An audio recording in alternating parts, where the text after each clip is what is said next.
ஆகாவிசு மையநேய அன்பர்கள் அனைவருக்கும் வணக்கம். இன்றைய பதிவு உழவாரப்பணி. உழவாரப்பணி என்பது சிறந்த புண்ணியம். இதைவிட வேறு புண்ணியமே கிடையாது.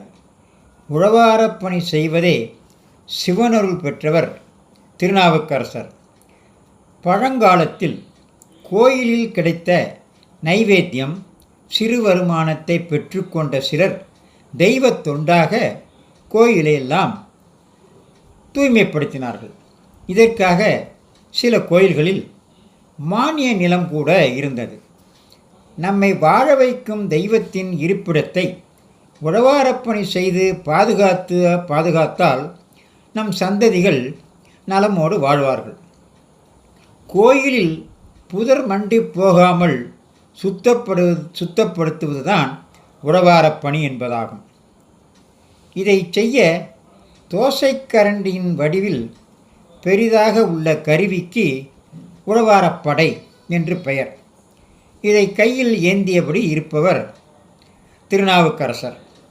எப்போதும் உழவாரப்பணி மூலம் கோயிலை தூய்மை செய்தபடி பாடுவதுதான் இவருடைய முக்கிய பணி. சிவன் கோயிலுக்கு கும்பாபிஷேகம் நடத்துவதை விட மேலான புண்ணியத்தை உழவாரப்பணி தரும். சிவாலயத்திற்குள் சென்றவுடன் இறைவன் நமக்கு தரும் அல்லது உணர்த்தும் பணியே உழவாரப்பணி எனப்படும்.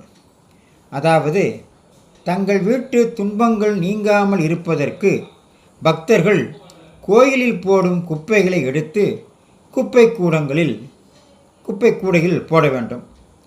பக்தர்கள் இறைவன் அருள் வேண்டாம் என சொல்லி தூண்களில் கொட்டும் திருநீர், குங்குமம் போன்றவற்றை சுத்தம் செய்வது, இதெல்லாம் உழவாரப்பணியோட வேலைகள். அந்த உழவாரப்பணி செய்கிறார்களா அவர்களுடைய சிறு சிறு வேலைகள் இதெல்லாம். இறைவனுக்கு சாற்றப்படும் நிர்மாலிய பூக்களை எடுத்து நந்தவனத்தில் போடுவதும் ஒரு பணிதான். திருக்கோயில்களில் சூழ்ந்திருக்கும் ஒட்டடைகள், அழுக்குகள் ஆகியவைகளை நீக்குவதும் உழவாரப்பணி தான்.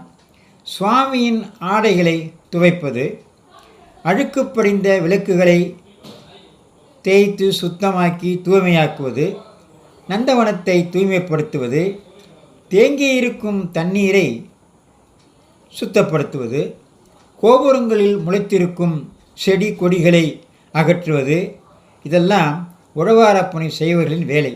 இதையெல்லாம் திருநாவுக்கரசர் செய்தார்.